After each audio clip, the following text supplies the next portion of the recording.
Assalamu alaikum jama'a masu kallon mu, barkamu da warhaka, barkamu da saduwa a wannan shiri namu na daga kasuwanninmu. Shiri ne da muke lekawa kusurwoyi daban-daban na kasuwanni daban-daban. Yau Allah cikin ikon sa ga mu a Kaduna, muna kusa da kasuwan yan kifi ko kuma cikin kasuwan yan kifi din. A wannan kasuwa za mu ga masu kiwo da kuma sai da kifi ne a wannan wuri. Suna da shugabansu wanda aikinsu kenan sai da kifi din. Akwai danye, akwai busasshe, wanda ba ko ina nufin danye ba, ina nufin wanda yake da rai ma ba mutu ba, ballantana a yi maganar soyawa ko gasawa ko wani abu. Shi wannan shugaba shine Malam Abdulhadi. Malam Abdulhadi, Assalamu alaikum. to kamar yadda muka gani wannan masu sai da kifi a nan wurin, za mu ga kifi kai daban-daban, watakila za mu sami 2,000 zuwa 3,000 daga nan waje zuwa ciki, wanda kuma sana'ar kenan kuma abin da suke yi kenan. Malam, ko za ka dan ba mu karamin bayani dangane da yadda ake sana'ar kifi din? Jama'a assalamu alaikum wa rahmatullahi ta'ala wa barakatuhu. Kifi dai wannan yawancin da ka gan shi a nan na kiyo ne, amma kuma ana samun na kogi, amma wannan mafi akasarin shi ne kiyo ne. Mukan yi a nan jihar Kaduna, mukan kawo kuma daga Ibadan zuwa Ilori, mukan siyarwa kuma mu ma din da kanmu mukan kiwata shi don amfanin kanmu. Kamar yadda kaga wa'innan a nan farashi ne daban-daban, hawa-hawa ne, girma-girma ne, kowane da kudin shi a nan da yadda ake sai da shi. Aka sai da shi ɗaiɗaiɗaiɗai, aka sai da shi kilo-kilo, ya danganta da yadda mutum ya zo ya ce a mushi. In kana son kilo ne za a auna ma, in kana son a siya ma ɗaiɗaiɗaiɗai ne za a sai da ma da shi. To saboda haka kuma wannan masana'anta ce wacce mai daɗaɗɗen tarihi, ita ce masana'antar kifi ta farko a jihar Kaduna. San ta ma ke da kake gani, ita ta haifi sauran rassa da kake gani a cikin jihar Kaduna. To wannan wani al'amari ne wanda Allah ya kawo mu yanzu. Da ba mu amfani da wani kifi in ba na kogi ba. To sakamakon Allah ya canza yanayinsa, Allah ya kawo mana zamani ake amfani da na kiwo, amma shi ma na kogin ana samun shi. To kamar yadda na duba nan gaba ɗaya, ina gani kasuwan nan dai kamar wanda yake ƙasa na kiwo ɗin. Na kiwo ne yanzu a ƙasa da kake gani, amma zuwa an jima ko la'asar akan kawo na kogi hanyar kala daban-daban. To wannan da nake gani suna da suna ne ko kuwa dai guda kala ɗaya ne kawai? To wannan iri biyu ne a nan wajen yanzu muke da shi. Akwai duka tarwaɗa ne nan, ana ce mishi catfish, amma yana da bambanci, kuma bambancin nan ba wanda ya sani sai mu da muke siyarwa in mun nuna ma. Kamar yanzu kaga wannan ana ce mishi tarwaɗa ne, amma wancan mari mai kiran shi hybrid. Wato tarwaɗan wanda bayan shi akwai zare wanda zai kai har ƙarshe. Bambancin su za ga wannan tarwaɗa garan shi wannan bezar ta baya, in ta to tun daga gadon bayan shi har ƙasa bindin ya kai. Wancan ko mari da ake ce hybrid, shi kuma in ya taho za ga ya yanke, akwai dan tozo a ƙarshen bindin shi. Bambancin su kenan. To akwai wani wanda ya fi wani girma ne tsakanin mari din da shi ɗaya? Maganar gaskiya shi wannan marin yakan fi tarwaɗa girma sosai, amma ita ma tarwaɗa takan girma sosai, amma mafi girma shine marin nan. Yanzu misali in za mu kwatanta, ko da ba a nan ba, mari din in za a samu mai girma zai yi kamar tsawon yaya? Gaskiya akan samun girma sosai, don akan gwada wani a kilo, akwai za ga ya kilo 5, kilo 6. Inda ya kai girma aka ba a samun ƙasa da kilo 3 shi a marin. In ko an yi kiwon shi yadda ya kamata, akwai za a samu ma ya kilo 10. In ko na kogi aka samu ma, akan samu wani da kilo 30, kilo 40, har kilo 50 ma. Shi kadai? Shi kadai. Don akwai wanda aka samu na kogin ma, za ga teburin nan ya fi tsawon wannan teburin da kake gani. Yakan yin girma sosai kwarai da gaske. Wato ma na kogin an samu wani lokaci yakan mafi girma sama da na kiwon? A fiye ma da haka. Ai wani kogin in ka gan shi ma ka ce irin mutum ne aka kawo in aka ajiye shi. Saboda girma? Saboda girman shi. Yakan yi girma sosai kwarai. To yanzu kifin kamar yadda na ji ka ambaci wasu wurare ba nan Kaduna ba. Shin akwai lokacin da kuke jewa ne ku sayo a can, in nan kun rasa, ko kuwa kullun dama ana shigo da kayan? Nan akan dan samun bambancin kiwon. Wani zubin in ana neman manya za a ce to a tafi Ilori a siyo ko Ibadan. Abin yanayi ne. Akwai lokacin za ga an samu manyan a nan, can kuma sai a tafi neman ƙanana. Ya danganta da abin da kasuwa take nema.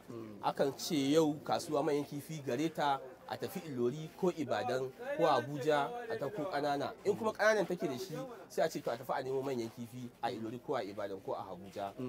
Akan zuwa a yi wannan abu. Wato ya danganta dai ga karancin wato kaya a kasuwa da kuma yanayin buƙatar da al'umma ke yi na kifi din. To na ga watan azumin Ramadana gashi dai muna ciki ma zan ce, kuma ga kayan na gani masha Allah tun daga farko har ƙarshe.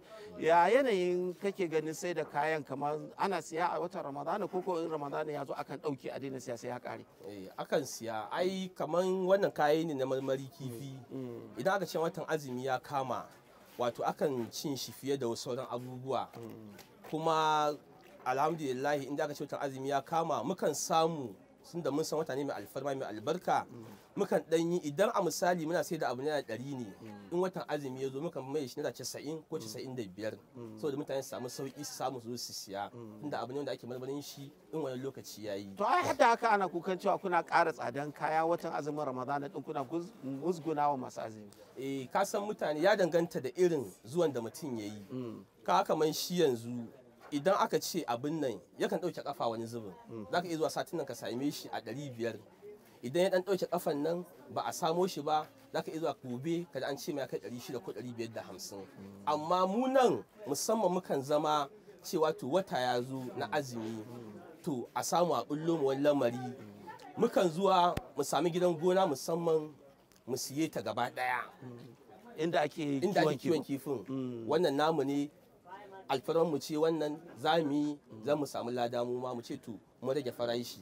Dan mafi akasar mutane sukan zuwa sai kilo da masu siyan ɗaiɗai din ma, idan an sai kifi 500 ne ɗaiɗai da za mu ce a ba 450.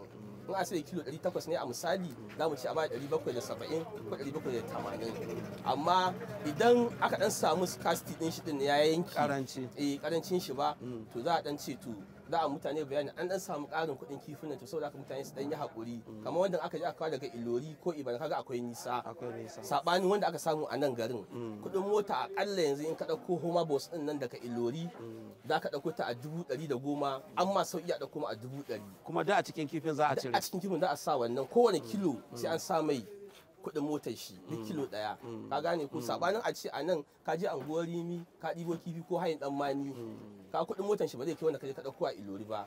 Duk waɗannan wurare a cikin Kaduna suke hayin dan mani ko nan haka duk ana kiwon kifi, ba inda ba a zuwa a siyo kifi, ko ina ana samo shi. Na gane. To in babu shi ana akan zuwa can a siyo. A je a siyo. To babu ko shakka, yanzu za mu lura da kifin gashi yanda yake masha Allahu, daga nan din har can da kuma wasu wurare kamar yadda kai ka ambata. Kuma mun lura da cewa kaya in akwai shi da yalwa a nan Kaduna nan aka samu, yakan zamanto da sauƙin farashi. Idan kuma za a ɗauko ne daga waje can a kawo shi nan, dole zamanto farashin ya dan hau saboda za a cire kuɗin mota da sauransu, abin da kake nufi kenan.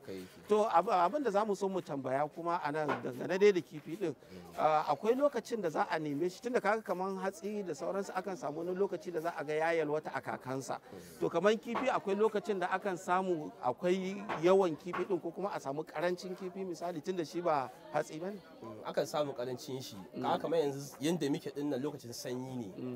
Mutane masu yin kiwo idan sanyi ya kusa ba su zuba kifin kiwo, dalili kuwa yana samun matsala, bai iya fitowa ya ci abinci. Shi kifin kansa to za ga ba zai yi girma ba, sukan dan tsagaita kiwon in sai sanyi ya wuce.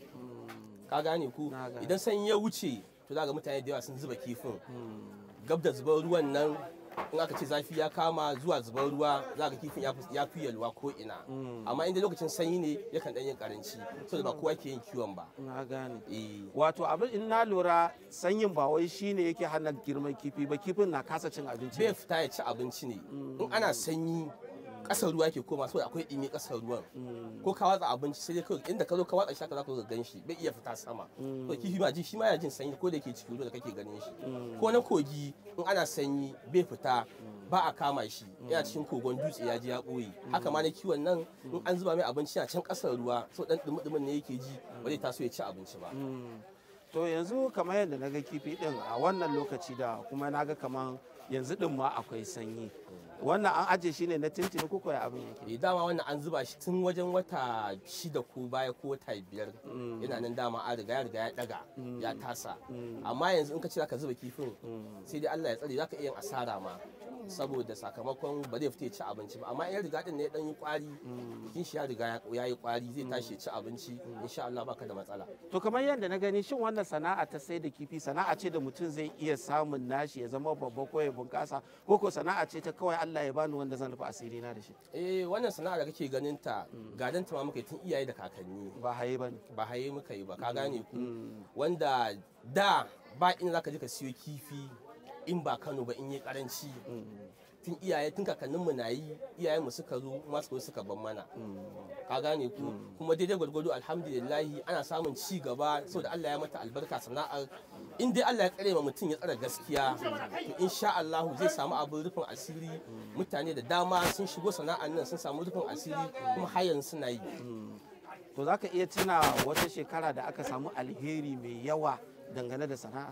Wannan kuma gaskiya ne, gaskiya a wasu lokuta a baya kamar in ce ma daga zamanin Obasanjo ƙarshen mulkin shi zuwa Umaru Musa nan wannan hana noman nan bai yi ta'addanci nan bai yi yawa ba irin na hana noman nan kwanakin nan. Akan samun abincin da ake hada ma kifi yana da sauki a lokacin nan. In ka je ka siyo kifi to insha Allah za ka yi maki ma abin da za ka samu.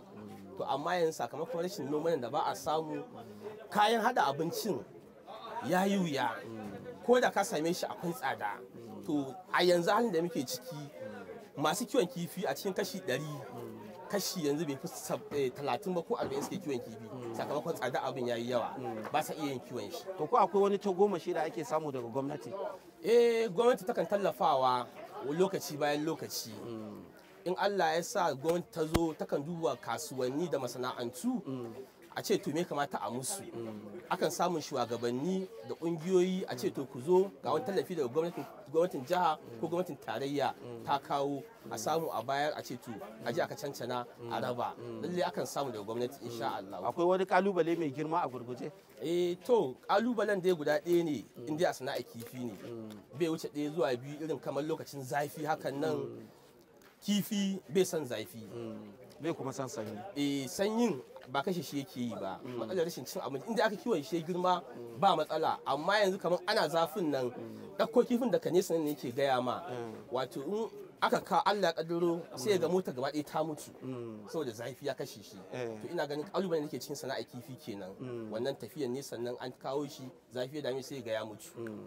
To jama'a masu kallon mu ina gani duka insha Allahu nan za mu karkare tare da shi ciyaman din na wannan sana'a ta sai da kifi. A madadin shi ni Abumanar Alkasim da na gabatar da shirin nake cewa Allah subhanahu wataala ya sada mu gobe tare da wani bakon a wani sabon shiri. Assalamu alaikum.